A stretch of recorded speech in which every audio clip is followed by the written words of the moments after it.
the other issue that we have all the time here is navigating around bad parking, and I think we all generally know that people will get away with whatever they can get away with.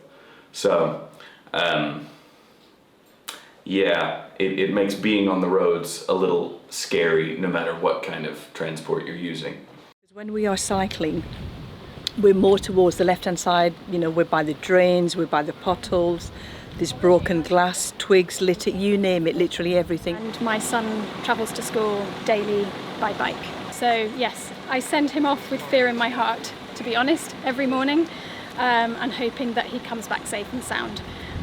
So I used to worry about him making the good decisions when he's cycling, but I think he's actually really sensible and he's learnt a lot by cycling, and I think he's very traffic aware. But I worry mainly about the drivers who get frustrated, who are late. Sometimes I'm one of them. But when I have taken him on a rare occasion, it's absolute chaos. There are several schools in a very small area.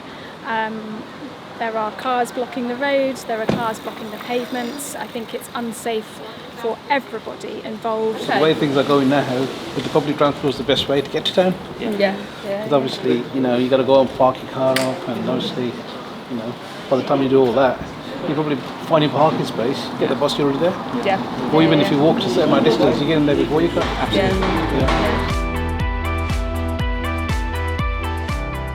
Definitely, it's already improved a lot. There are certainly more cycle lanes.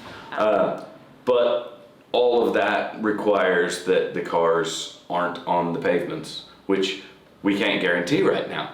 The first time I cycled in that area, and I have noticed they've got cycle paths for pedestrians and for cyclists, which I think was really, really amazing.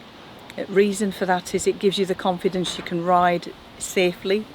And I think there need to be more of those paths around Birmingham. I know we've got the blue route on Bristol Road, but I think if there were more paths, you know, joint or for cyclists, a lot of us would probably leave our cars at home and take the cycle.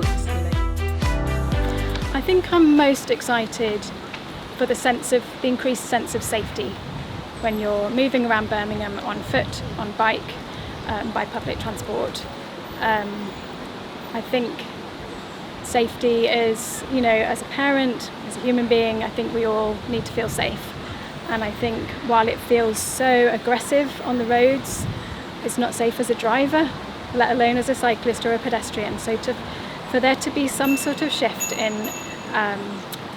a more respectful and careful way of travelling around Birmingham, that's what I'd be really excited to see happen. I think from what I've sort of read and sort of what I've seen, I mean, it looks all very good. So it'll be nice to see it all evolve and sort of come into the shape.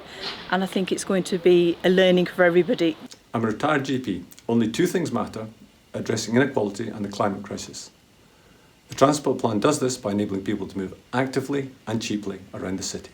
It was really just sort of general interest, and the fact that because I bike, I would love to know more about how biking can and hopefully will be improved in Birmingham. And I have to admit, mostly I like what I heard.